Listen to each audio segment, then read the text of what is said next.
Good morning, everyone. Welcome to this CALM community conversation, and thanks to everyone for joining.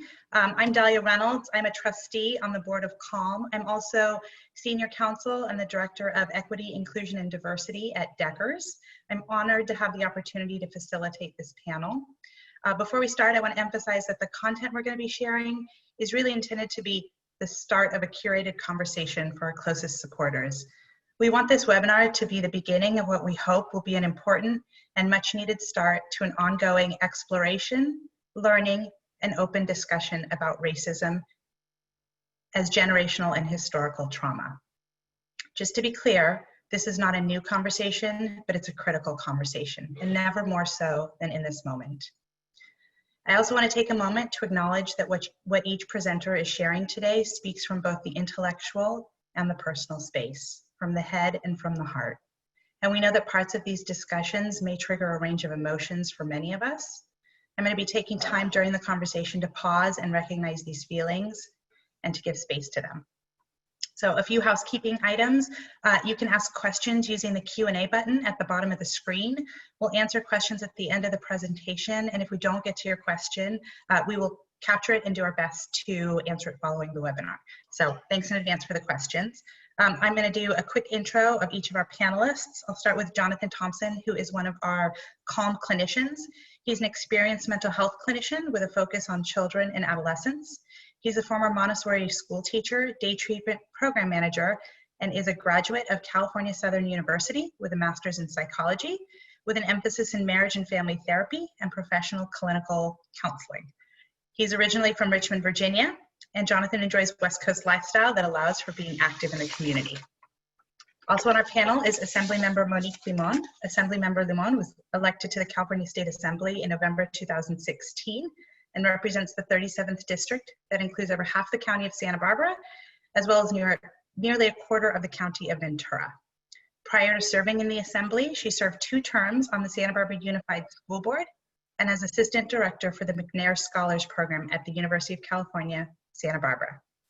Our final panelist is Alana Walczak. She's president and CEO of CALM and has been since 2015. She's served in nonprofit leadership roles for the past 26 years, 19 of those in Santa Barbara County, with a focus on elimination of violence and abuse and the strengthening of children, families, and communities. She's also the proud mama of twin 10-year-old daughters. So I know all of our panels have a wealth of information, observation, and experience to share with all of us, so I'm going to pass it over to Jonathan.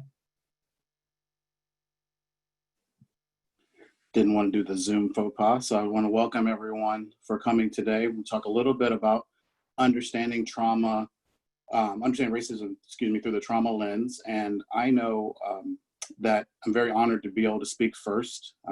It's not lost upon me as a Black man here in Santa Barbara, having this opportunity. So again, I want to thank everyone for taking this hour today to spend with us.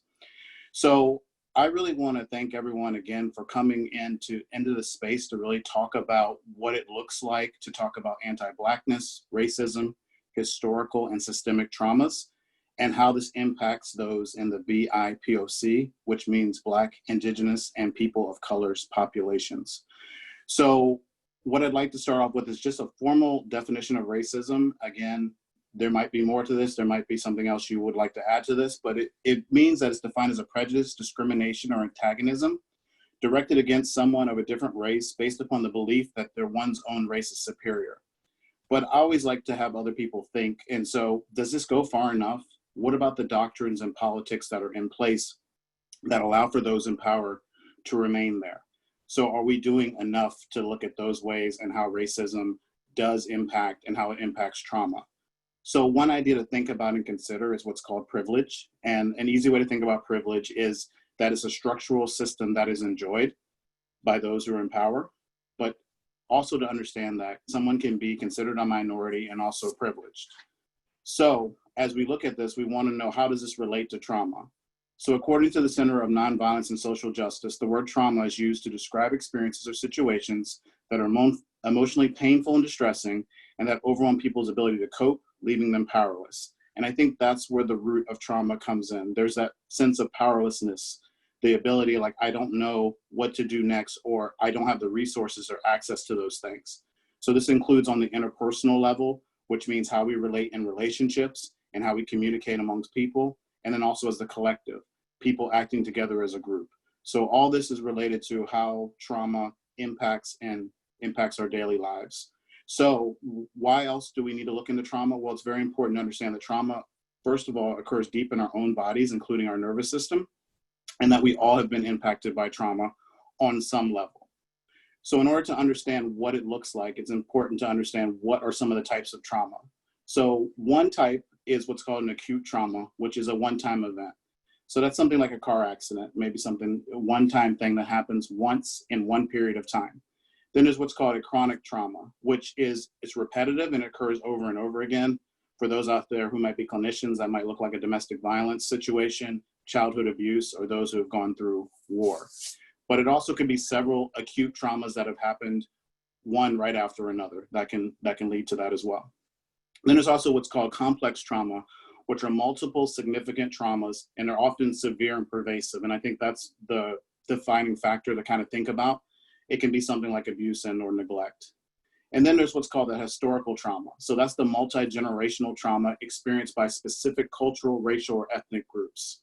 So think about the enslaved people, the Holocaust, what was called the forced migration, or the colonization of native peoples. An easy way to think about historical trauma is what happened to your ancestors. And then there's what's called a systemic trauma. So that's the contextual features of the environment that give rise to trauma, often seen as inequities in the system that have a traumatic impact. So think about those people who are considered quote unquote minorities. And that's some of the language that maybe we have to look at as we move forward with trauma, because that would include people who are minimalized by race, gender, culture, the LGBTQI plus community, etc. So how does racism and historical trauma show up in systems? Well, one way I like to think about it is a great quote that I heard, that the system is not broken, it's working in the manner that it's intended. So basically the system does work, it just, who does it work for? So other things in the historical context, there's the 13th Amendment, which a lot of people say, oh, it ended slavery, but it also kept servitude. So that's what ended up happening in the prison system. And then once someone is in the system, there's what's called recidivism rates, right? So people who go back, people who recommit, in this example, crimes, and go back, often because there's a lack of opportunity in the communities in which they come from. So why are there a lack of opportunities? So it makes me think often, just in my own experience, as someone who has had a vast experience of work, when I worked for child support enforcement, and I used to work with a client who was a felon, and because of that felony on their record over 30 years ago, he was unable to get work, unable to have a living wage, and he did not return to the prison system. So these type of things end up becoming in the system, and the system is set up so then therefore people do not have the opportunity often to move forward. So I'll ask you the question, who created the system? According to the Constitution, those people were white, wealthy landowners, and men. So I ask you again, based upon who set up the system, is it working?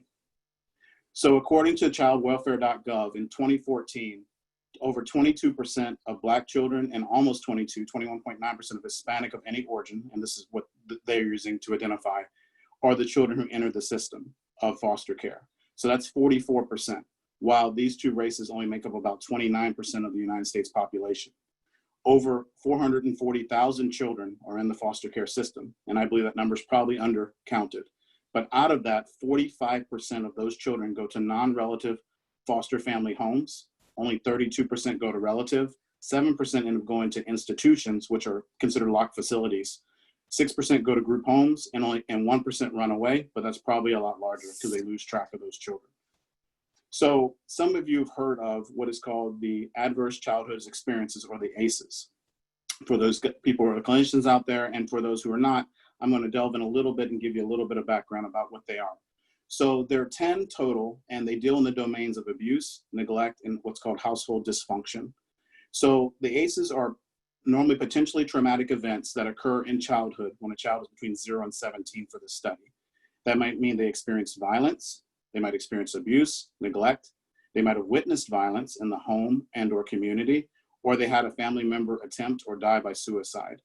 So the ACEs take a look at and they measure the aspects of a child's environment and the impact of the child's sense of safety, stability, and bonding, including that level of attachment, how they're relating to their family members. So what are some of the things that can impact that attachment and that bonding? Substance use and misuse, mental health, the instability, due to parental separation, and household members being incarcerated. So those things can really impact a child and their childhood development. Also, research is showing that ACEs also have long-term consequences. They're linked to chronic health problems, mental health issues, substance use and misuse in adulthood, but also impacts education and job opportunities. So as we know that these things come up, they impact the child going forward, but also impacts the next generation of adults. But there is good news. ACEs can be prevented. Over 60% of adults, and I believe this is underreported, report at least one ACE, and 1 out of 6 report 4 or more. And women and racial and ethnic minorities often report 4 or more. And the research is even more astounding when you combine women with people of color and put those together.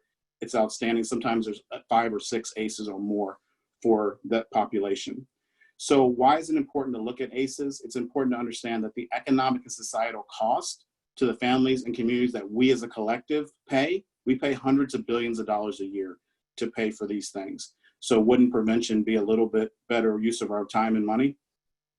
Many children end up in the foster care system due to the multi-generational nature of trauma. So how does this impact the system when over 44% of the children identified as Black or Hispanic are placed with non-relative placement or with a family of a different race and or culture? This leads to a phenomenon which is called transracial or transcultural adoptions, where basically you place a child of one race and culture with a family of another race and culture. So in our experiences and even working for CALM, we see this happen often, including some of the work that I've done with the foster care system. We see families, well-intending families who are often white, who are working with children and really having their own biological children often, as well as children that they adopt. I had a family, young family in their early 30s, who had 3 children. The first child was adopted and they had 2 biological children. And they really worked at the ways of how transcultural adoption really impacted their life and impacted some of their friend groups. And they really had to learn how to navigate this new system of learning and incorporating race and culture into their own lives. Ended up being a successful case that we worked for about a year or so, but it definitely was an attitude of a lot of learning and coming from that place of, I don't understand, but to build those bonds and bridges. So how does mental health and racial trauma link together? When a child who's Black, Latinx, or mixed race identifying or another cultural group come together in the therapy, what do they see? Do they see someone like me who may understand their experiences, or do they see someone else who may not understand their experience? We have to look in this age of COVID-19, how has this impacted our minority communities, and how has it shined a light on areas that we still need to fix if we really are caring about the whole person and the care of the whole person. And I think it's important for us to look at the roots of psychology, how it often has a root in Western thought, which oftentimes Western thought is equated to being white. So in conclusion, I just want to say thank you again for being here. I'm very blessed to be in this room with you guys, but I also know that I am in a unique place. So I'm hopeful that I'm personally kicking down the door for the next people to follow me and the next generation to do so. I have a couple thoughts for you to consider. Racism is real. Anti-Blackness is real. Colorblindness is not, unless you have a medical condition. Because if this is pricking your heart, the question I would ask you is why. But sometimes in order to do this, people come at people and they badger each other. So I understand that. So what I'd like to do is build a bridge across the racial, economic, societal lines that's often difficult. So I'll start. I want to encourage you to continue this conversation with your own circle of influence. You may have access to people that I may not. My name is Jonathan W. Thompson II. I'm willing to talk. Call me, 805-453-0004. Together, we can chip away at the inequities of the system that was not built for me, but maybe not for you either. Thank you.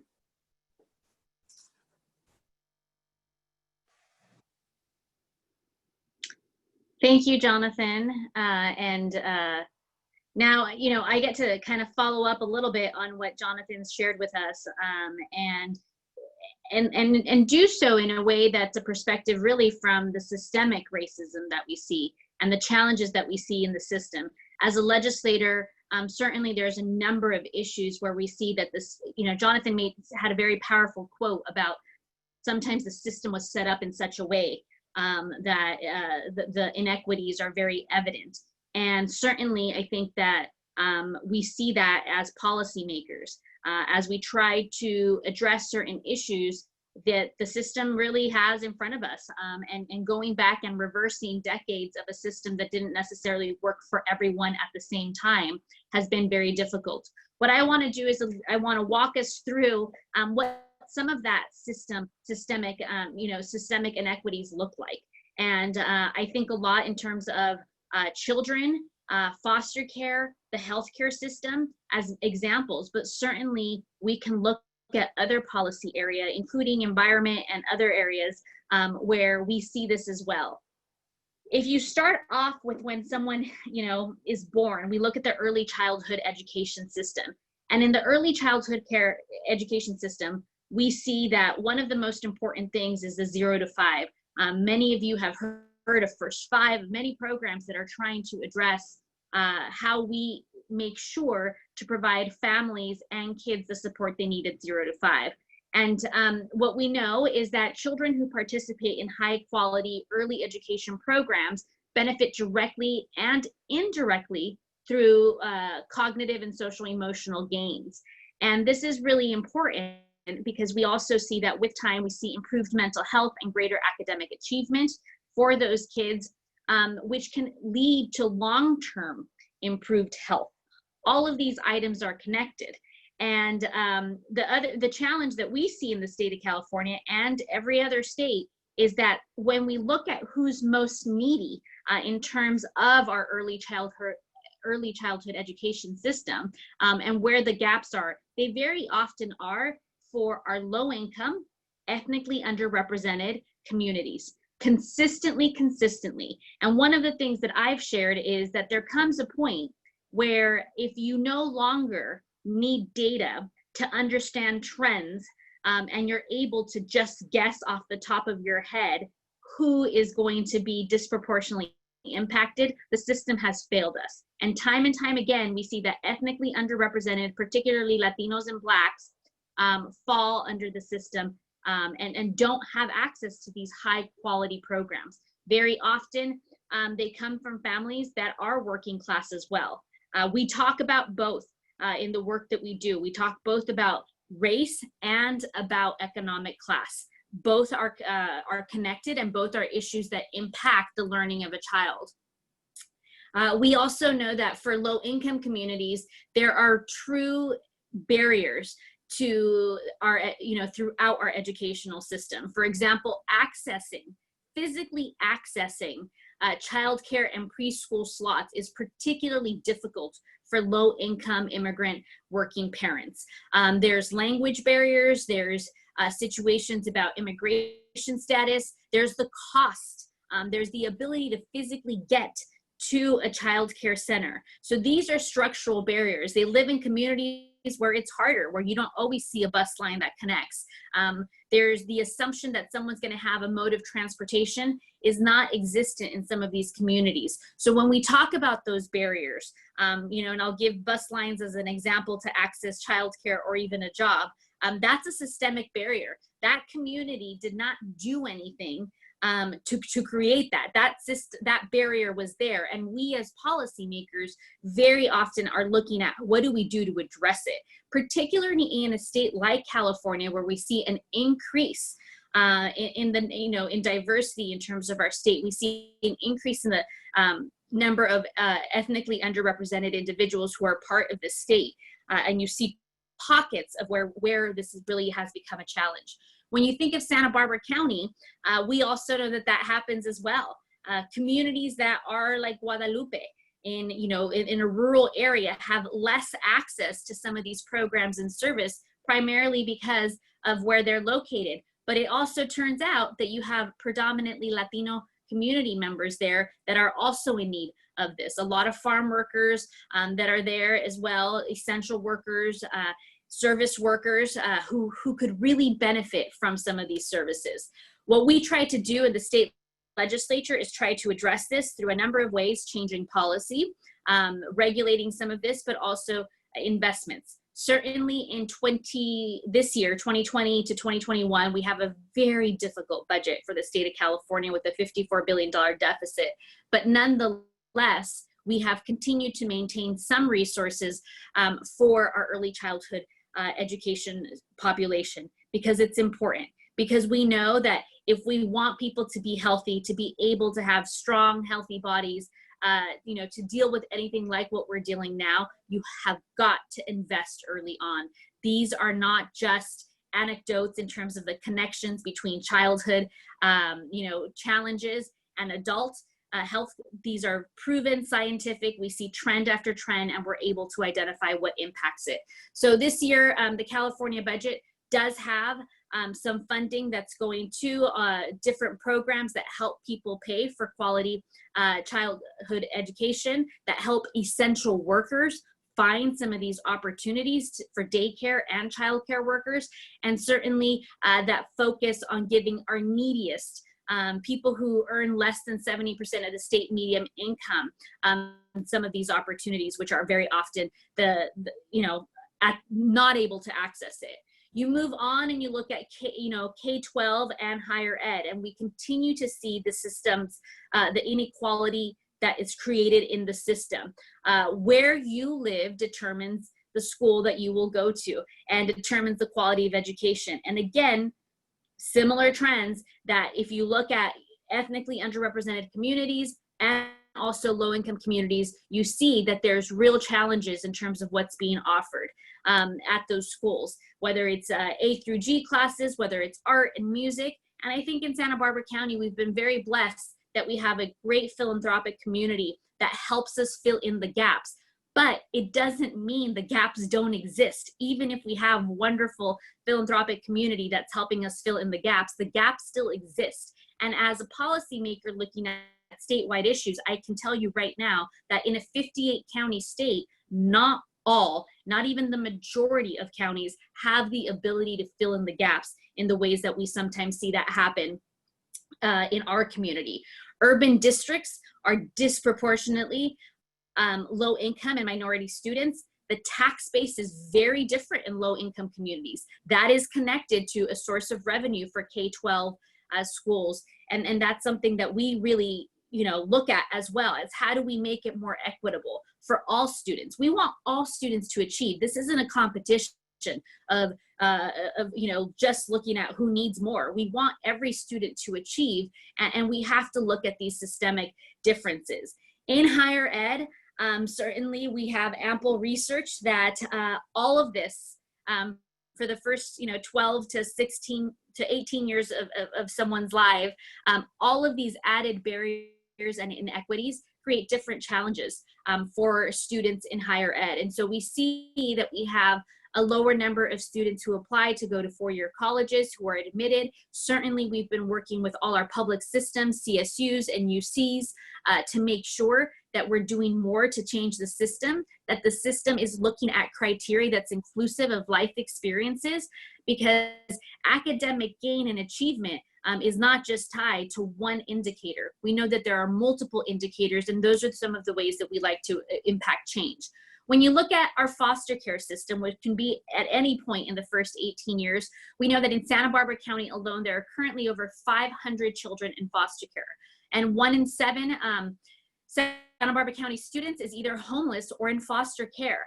These, again, are among our most vulnerable population, and we believe that we have to look at what we can do to change the foster care system. It is not news or a surprise to everyone that, yet again, not just in early childhood, not just in K-12, not just in higher ed, but we see a disproportionate number of students, of children, of minors who are in the foster care system that come from ethnically underrepresented or low-income communities.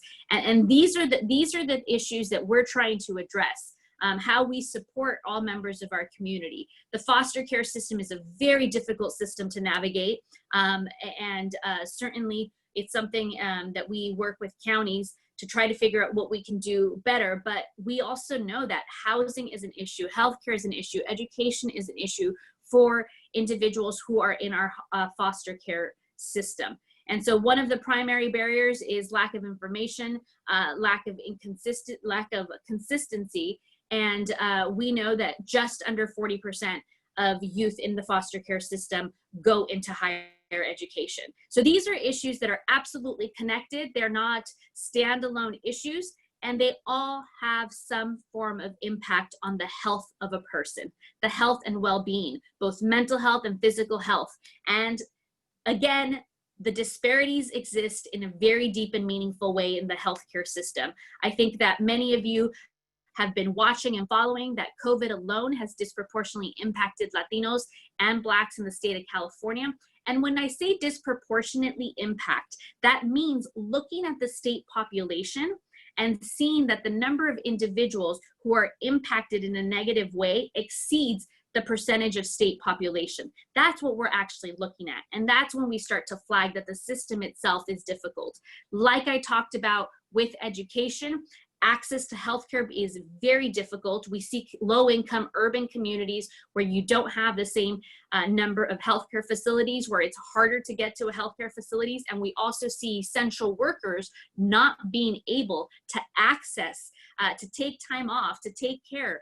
They don't always have the paid leave to be able to take care of themselves. So those are among the many issues that we see at the state level that we're trying to address. We don't try to address them alone as government. We work with, state, local, county, and also other agencies, medical nonprofits, to be able to address these. These are systems that haven't worked, but these are systems that have been in place for decades and decades, and we're trying to unwind and undo what hasn't worked and call it out.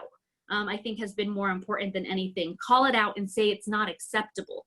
As legislators, we have a monumental task in front of us because we're trying to undo decades and sometimes centuries of systems that haven't worked for us and roadblocks for our most vulnerable community. So I'll leave it at that, and then I think Elena will take it over. Thanks, Monique. I just want to say a huge thank you to each of you, to Daalia and to Monique and Jonathan, my exquisite co-panelists who are doing such amazing work at the community level and the statewide level, and who I've had the pleasure of working with and knowing for many, many years. So it's truly an honor to be sharing the stage with you. I want to follow up on some of what Jonathan shared to really get us back to racism through a trauma lens. So just want to reiterate the definition that Jonathan shared, that trauma is an incident or experiences that can occur on an individual and interpersonal or a collective level that's so emotionally painful or devastating that it overwhelms a person's ability to cope, leaving them powerless in that moment. And as he mentioned, there are acute or discrete traumas. So these are singular events. So it may be an assault, or witnessing a death, or having a near-death experience, or there are complex traumas, which are multiple traumatic experiences that are ongoing and chronic in nature, multiple relational traumas leading to chronic PTSD, post-traumatic stress disorder. And this is the type of work that CALM really focuses on. We work with all types of trauma, but most of the children and families that we see have experienced some form of complex trauma.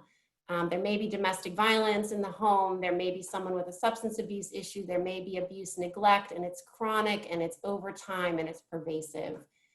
Racism is also a complex trauma, and complex traumas create internalized shifts for people experiencing them in their sense of self, in their sense of potential, in their sense of the community that they live in. And there's a neurobiology of trauma. So some of you have heard me talk about this in relation to childhood trauma, but it's applicable for racism as well. And going back to the ACEs, the adverse childhood experiences that Jonathan was talking about, trauma has impacts on our brain, on our nervous system, and on our bodies. It's truly mapped in our bodies. And when we experience a trauma, it triggers a survival instinct, a physiological response to stay safe. So that's often talked about as a fight or a flight or a freeze response, because there's this rush of cortisol and adrenaline, these stress hormones, when we experience trauma, that go pumping through our bodies. And especially for children, this is damaging, because there are developing organs and developing systems flooded with these stress hormones. But it's dangerous for all of us. And as Monique said, the science and the research shows that this physiological response in a repeated and chronic nature leads to long-term negative health outcomes like stroke, like cancer, like heart disease, like some of the top killers in our nation. And stress is something that we can all relate to, especially now during a global pandemic. We're all experiencing stress. So regular levels of stress are those that our bodies can cope with and can regulate. But traumatic stress overloads our system. We get stuck in that survival mode. We can't differentiate threats from non-threats. And as trauma survivors, we are triggered by sights or smells or things that make us remember previous trauma, and it re-stimulates this survival mechanism in our bodies. So trauma survivors have higher rates of anxiety, of hypervigilance, and of depression. And racial trauma is our body's response to the cumulative exposure of the stress of racism. And racism is not a singular experience. And usually the incidences of racism are not resolved in a positive way. So we survive through them, but when the next experience comes along, it triggers previous experiences. We remember those in our body, and our body registers these chronic stressors, and that leads to toxic stress. And the mental and physical consequences of toxic stress result in overactivity of certain parts of our brain associated with fear and anxiety and impulse response. It also shuts down prefrontal cortex, so executive thinking and judgment are literally shut down. Our bodies do that for us. So in a word, racism is absolutely dysregulating. That's a very clinical term, but it's pervasive, and it's a complex chronic trauma that leads to negative outcomes. And each of us carries this trauma in our bodies because we all have lived in this society and these systems that Monique and Jonathan have spoken about. Those who are targeted by this system, so Black, Indigenous, people of color, they experience a certain kind of response. They're experiencing stereotyping, discrimination, gaslighting, where their experiences may be minimized, or they're told that they're over-exaggerating what they see, what they feel. Obviously, in recent months, we've been reminded of the experience of violence and of murder. There's also, as Monique and Jonathan both spoke about, the systemic inequalities, the trauma of institutional disparities that are just baked into our systems. And there's the exhaustion right now for folks of color of white folks just waking up to these issues now because they're on video, because the stories that folks of color have been sharing for decades or centuries haven't been enough. They haven't been listened to, and there's trauma of this just waking up. It's great that a lot of folks are waking up, but it's also traumatic for those that have been sharing that story for a very long time. And I think there's also the trauma of just perhaps even being blamed for the reality of racism. There's a lot of victim blaming that happens within our communities. But there's also trauma of racism for those of us who perpetrate or witness or benefit from racism, benefit from superiority. And in our nation, in our country, that's white folks.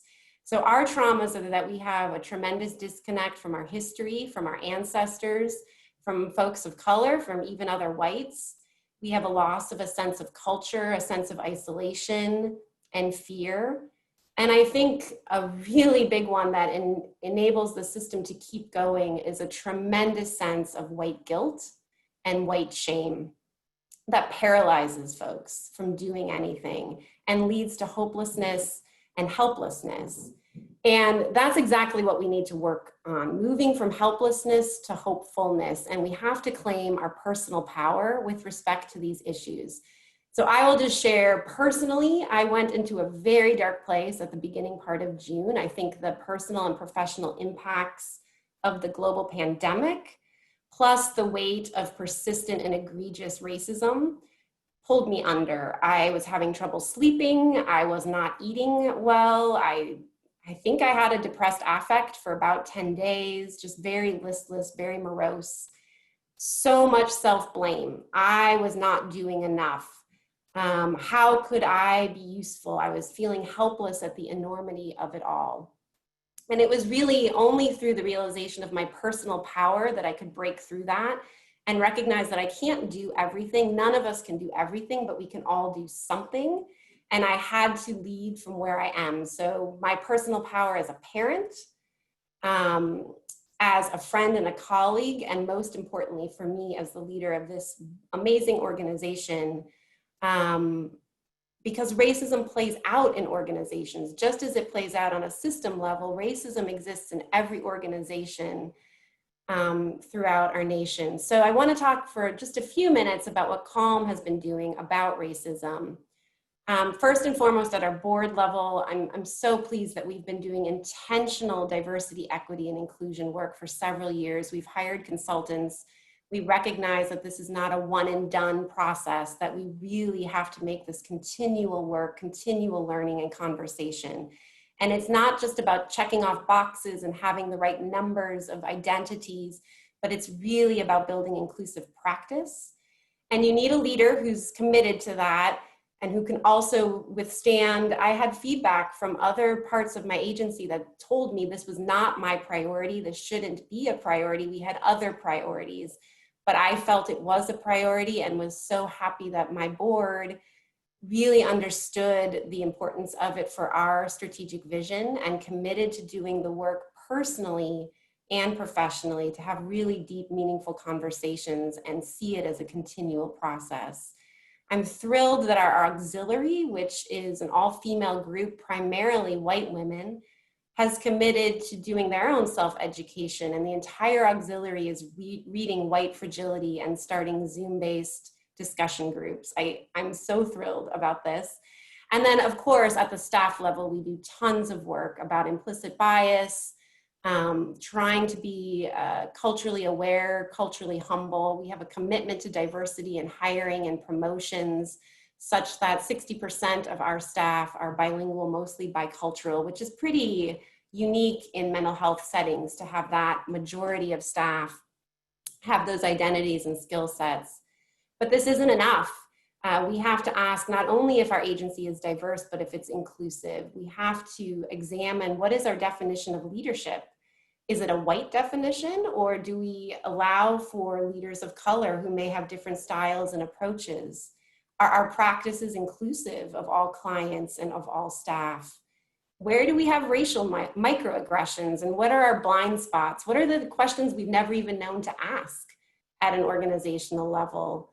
And one that we're really starting to engage now is how do we support our staff of color who may be survivors of childhood trauma themselves, and they're listening to these stories, but they're also survivors of racial trauma, hearing how racism shows up in their clients' lives, and that re-triggering on a personal and then a professional level. How do we ensure that our clinical supervision has the capacity to provide space for healing and for continual learning and growth so that our staff can be the best they can be for the survivors of trauma that we work with? So we absolutely can't ignore racism as a trauma. It is a trauma, and it's inherently interconnected to all of these other traumas. And I just believe that if we can do important work at CALM, we can hopefully have ripple effects for other mental health organizations, hopefully the nonprofit sector as a whole, because ultimately change starts with each of us as an individual. It grows out interpersonally and anchors in at an organizational level. And that has impacts in systems and ultimately our society. And so that's the work we're trying to engage at CALM. And that's the hope for this conversation, that this can be a foundation for that work to continue throughout our communities. So I will pause there. Wow. Thank you, everyone. We're going to move to Q&A in a minute, but I just want to pause before we do that to remind each of you to check in with yourselves. How are you feeling? Give space to those feelings. This was a lot. I know it's affected me. I want to give space to those feelings and just pause, acknowledge that, write it down if you need to, but honor those feelings.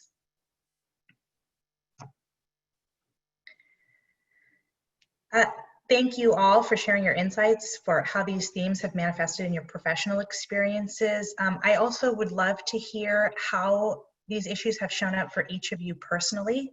You know, maybe we'll start with Jonathan, Monique, Elena. We'll go kind of in the same order, but yeah.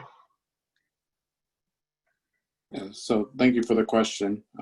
What I would say is that I realize every day the skin suit I walk around in. And so for me personally, I notice it in many different ways, how people approach, how people speak to me, how they expect me to speak, how they expect me to carry myself, because I have longer hair and I have a certain hairstyle, because I, you know, have access and am a clinician. So I think in different phases, people treat you in different ways as they get to know different parts about you.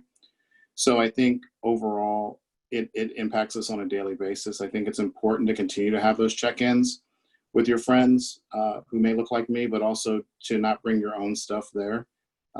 If you're truly checking in with me and about me, then do that, please. And maybe to take the time and space to really get to know other people. I think if we can start to have these conversations, recognize that each person has their own experience as well. You know, being Black in Santa Barbara and being Black in America is not a issue in which it's only my lens, it's everyone's lens, and it's individualistic and collectivistic at the same time. So I would encourage some thought around that as well. But what I would say is that please continue to do it. Please don't feel like being hopeless and helpless is helpful, because it's not. But what I would encourage you to do is to do your own work, take some time, do some reading, educate yourself, and then be unafraid to ask questions that may seem even out of place, because if you've built that bridge, then you'll be able to ask those questions. So what I would encourage everyone to do is just take that time and space for themselves and understand how each one of us in this room have an individual experience, but there's something we can pull from each other. And I think from my perspective, I am the first woman of color to serve in the assembly seat representing Santa Barbara and Ventura in the state legislature. I am one of 38 women, and that's 38 women out of 120 in the California state legislature. So I wake up every single day knowing that I am both a woman and both a Latina, and I can never pick one over the other. I am always both. I think that that's something that I'm very well aware of. I think as someone who has taken a path to be very public in my positions, to take a path to be a voice for that same community, you know, very often there is a realization of how others that may have taken the same path are treated versus how you may be. Certainly, I do believe that women of color have to work twice as hard to be elected into office. I think we have to know more than your average elected official. I think we get questioned more. I think we have to be prepared to a much greater degree than some of you know, our white male counterparts. But I've also realized that I think that one of the strengths in being a woman of color is, at least for me as a person, is a commitment to not be the only one. I do not want to be the only one. And so it is the hope that people understand that it is through including the diverse perspectives that we're going to address what I talked about, the systemic problems that our state has. Because it turns out that when a whole community is healthier, when a whole community is doing you know, much better economically, everyone gains. This isn't a competition about who's at the bottom and why, you know, we invest more resources there. This is, we need to change the entire system so that we can all gain together and make sure that it's not just parity, but that we're working towards equity, which are not the same things. And so I would say that for me, it's something that I'm very committed to. I've been very grateful that in my trajectory, you know, short trajectory, being in public office, you know, I've had so many people supporting me who both look like me and absolutely don't look like me. And I think that, you know, I've been lucky that in this community, there has been not just support for the values and the work that I do, but certainly and what I bring to the table, being someone who was born and raised on the east side and west side of Santa Barbara.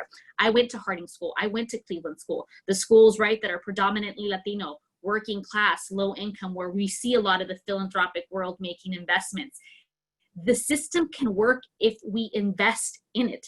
And I believe that. And that's why I think that I'm committed to doing the work that I do. But certainly there, every day that I wake up, I'm very aware of who I am and how that makes me different. But I believe that to be an asset more than anything else. I will share that I honestly didn't think about race and racism until I went to college. And I don't think that that's unique for many white folks. I grew up in a working class white family. I was a first generation college student. I was very aware, and as a young woman, I was very aware of classism and sexism because I was in the targeted group on those issues. But being in the privileged or the beneficial group on race, I wasn't aware of it. And I had been socialized really to believe that all that I achieved was due to my hard work and my inherent intelligence, my skills, and not to diminish any of that. And I would just add, charm and humility to that list. But I believed that I was opening doors all by myself, that I was pushing through doors with no recognition that doors were being opened for me throughout my life because of the access I was given because of the color of my skin. Race was never a part of my success story. It was invisible to my story until I started to see it. And I will just share two stories, I think, of just different moments in my story personally. One was when I first came to Santa Barbara County. So I was in my late 20s, early 30s. I was young in this room of nonprofit leaders, and I did not have positional authority yet. And there was a discussion about programming, and I can't remember exactly how it evolved, but these were folks that I looked up to. These were leaders in the sector having conversation, and the conversation took a turn. There were 16 or so of us in the room. 15 of us were white, one woman of color. And the conversation turned to talking about racism and really blaming folks of color for their inability to break out of racism, and talking about programs and bootstrap pulling, and folks of color just need to pull themselves up. And I knew in my body that I was not okay with what was being discussed, but I did not fight or flee, I froze. And I literally sat there just ill-equipped, not knowing what to do or how to handle it. And I felt less than in this peer group of leaders. And my silence made the woman of color, the sole woman of color in that room, have to speak to it. And she did it beautifully and eloquently and powerfully and passionately. And I remember going up to her after and thanking her for speaking and apologizing that I didn't. She probably thought I was crazy because I was so caught up in my white guilt and my frozenness. And so I made a pledge that I was always going to do my best to speak. And I think in that moment, I didn't know how to start. I knew what I wanted to say, but my heart was racing, and I felt I didn't feel like I should speak. And I didn't know how to start. And I think we just have to focus on how to start and then go from there. And I also took away from that I want to change that table. There should never be a table of 16 white folks and one person of color talking about anything, especially the conversations that we were having. And the other learning that I will just share, and my personal experience, really happened in the last few months. So I share this with some humility. I really didn't understand that my being, my body, my whiteness, my white femaleness could in and of itself be a trigger. I've been given feedback throughout my career personally, primarily from women of color, that I'm hard to get to know, or I'm standoffish, or and I've kind of dismissed that feedback because that's not who I am. That's not who I know I am. But I really recognized in recent months, given all of the conversations that have been happening, that trauma is in our bodies, and trauma, there are triggers. And I know in my heart who I am and how I carry myself as a white woman, but I don't know the experiences of other folks, and specifically folks of color. And people who look like me have done a lot of hateful, damaging things, and just my presence can bring all of that back. So that's a hard burden to carry, but that's my job when I live in a racist society, and I benefit from a whole lot of things that are set up for me, again, when doors open for me. So, but I was ashamed to just admit that to myself, that I had never thought about that until literally last month. So, ongoing learning and ongoing pain that we just keep peeling back the layers of. Thank you all. I want to shift gears a little bit and ask each of you, how do you talk to children about race and racism? It's really important that we have these conversations, but it may be difficult to know where to start.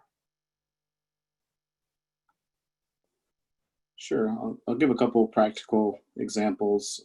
What I would say first is that there's good research out there. One article I read recently, that children as young as 1 can recognize the difference between just the colors, and that includes race and what they see on the outside. And another good article that just came out as well, by age 4, children are noticing those differences. So by the time they're being socialized, probably in a preschool setting, and they notice that difference. So a couple simple ways you can do that. One is probably something you guys have heard about. It's the brown eyes and blue eyes experiment. And what you do is basically, you'll just divide them up by colors of their eyeballs, and you can add extra colors if you need to. And basically treat one group better than the other group.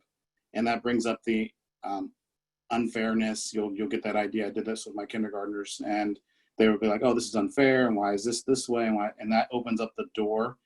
I would say this to any parent or adult out there: if you're waiting to have this conversation, it's too late. So they're already noticing the differences. So by you avoiding it, they know that actually it's not a topic they can discuss. So I would encourage any parent or adult who works with children to go ahead and start educating yourself and bringing it up on an age-appropriate level, to start having that discussion that we are different. There are differences. Let's not use the mantra of that we're all the same, because we're not. And let's not use the mantra, like we said a moment ago, about being colorblind, because that's not true. But let's just be honest about that. There are differences out there, and that we want to work towards maybe a more equitable and a place where we're not treated just because, like Dr. Martin Luther King said, the color of our skin.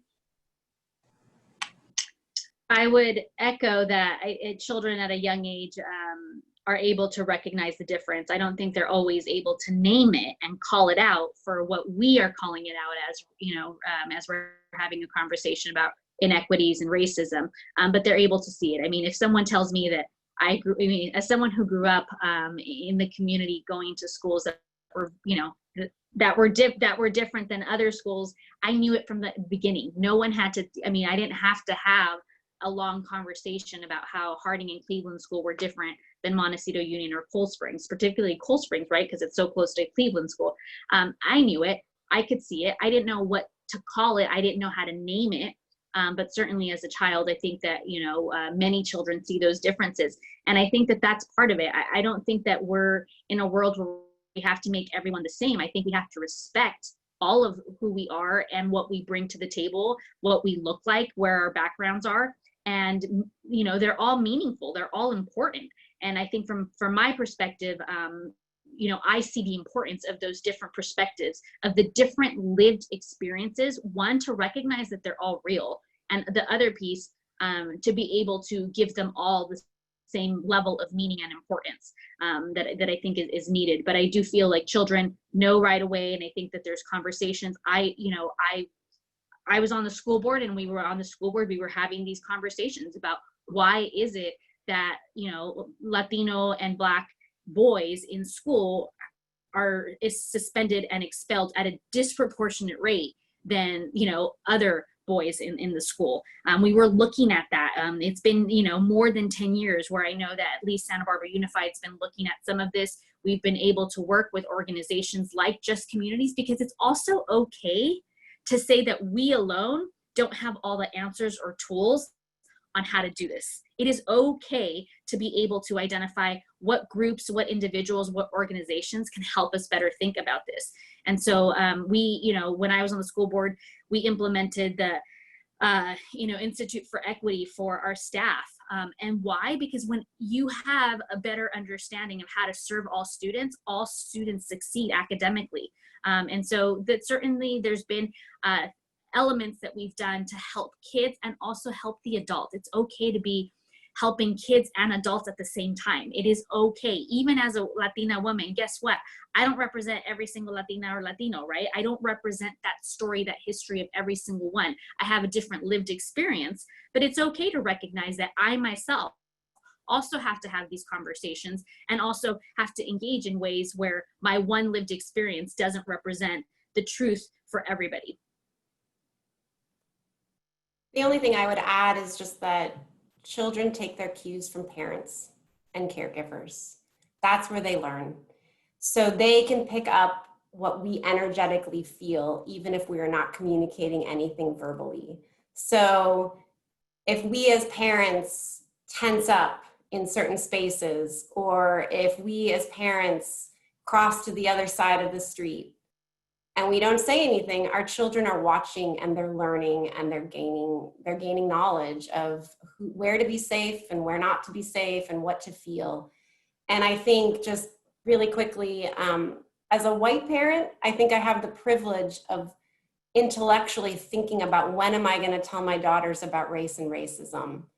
If I was a parent of color, I don't get that privilege. It's a lived experience from the moment my child is born, that they're going to be on the receiving end of racism, that their race, that their skin color is not something that they ever will not know about. So I think it's a privilege to think, when will I talk about this? Because for some families, that's not a question that's even asked. You know, I think in the last couple of minutes, it'd be great if we could close with, you know, each of you sharing kind of what are some practical takeaways? What are some things that each of us can do? And some of the conversations I've had, what I've heard from, you know, friends and colleagues is, well, this is so much. I mean, what can one person possibly do? How can I change anything? You know, we can all do something. Maybe each of you can spend a minute with your thoughts, suggestions for what can each of us take away? Racism is such a large issue. So if you look at it like that, you'll be defeated before you start. So what I would say practically is to do your part, do what you can do. You have your circle of influence, like I mentioned earlier. Have these conversations, start dialoguing. There's lots of great resources out there. I heard Elena mention White Fragility earlier. That's a book that I'm currently reading myself personally. There's things like the White Ally Toolkit that I'm personally doing with some other friends and all who are not white. And we're learning how to have dialogue. And really the thing has to be that we can't be so willing to have like kind of that drop the mic moment and prove to someone like racism exists. We have to be willing to have dialogue that actually keeps the door open so we can actually start to move these things out of the historical lens and through the systemic lens of saying, yes, they exist. Yes, these things happen. And I want to be part of the system correction that allows for it to be different in the future for maybe children and my children's children. So I would say start small, start with your area. And if you're feeling hopeless or helpless, find people with whom you have that trust and dialogue with in order to start a conversation around ways to help. And I think from my perspective, I think it's a combination of both pushing ourselves, but being kind to ourselves. This is hard. And I think that as a woman of color, like, it's not like I have all the answers, right, on how to deal with racism. It hurts, you know, and, you know, I don't have all the tools and the skill set too. So I think it's important to push ourselves and say, yes, we need to recognize this, but also be kind to ourselves in acknowledging that we don't have all the answers, that at times, it doesn't matter who we are, what we look like, we will be challenged to question how we think and why we're doing what we do. And so I think that that's important, a piece of it. I hope that everyone has a support circle that is able to, you know, again, just be supportive, but also challenge ourselves and push ourselves to think a little bit more critically about what's happening. We are living in a moment that is difficult, certainly because of the pandemic and the economic crisis, but also because there is a lot of social justice questions being raised that we need to face and confront. Is it all bad? No. If this leads us to a place where we can rethink how we live together and do better for everyone, not just for certain groups, I think that we're onto something. We all gain from this. This is the other part. We really do all gain from living in a community where there's more respect, where there's more understanding. I'm not asking for a kumbaya. I'm asking for respect and understanding, which I think are very different things. And I think that that's another piece that for me is particularly important. But also, again, a recognition, we are not born knowing the answers. This is a journey for every single one of us to try to identify how we do better for every member of our community. The only thing I would add, and I'm going to speak directly to the white folks on this call, it's a loaded issue. It's a hard issue. It's a journey, as each of my colleagues just shared, but we have to do our own work. We have to do our own self-education. And we should join book clubs and we should read White Fragility, but that's not it. It's not just joining a book club. Please don't let this be a short-term moment, and that when your Facebook feed goes back to cute puppies and stops talking about racism, that you forget to, because this is so critically important. And we all gain, as Monique said, we all gain. So I encourage my white colleagues and friends to listen, and then listen some more, to believe stories and believe anecdotes, even when you don't want to, even when it doesn't seem like it makes sense, even when it's so painful. Please believe what you're hearing. Don't proclaim shock over acts of racism, because it is not shocking to folks that are living this lived experience, and it's painful if this is the first time that something is shocking to you. Perhaps it is, and go process that over there by yourself. But it's not about you, it's about the system. And then I guess I would just say, like I said earlier, find your own personal place of power. If you are a parent, think about how you can parent differently. If you're a leader, or if you're a part of an organization, examine the racial dynamics in your organization, look at agency practice and representation. And if you're white, speak up about racial justice, so you're not always making the person of color do that work.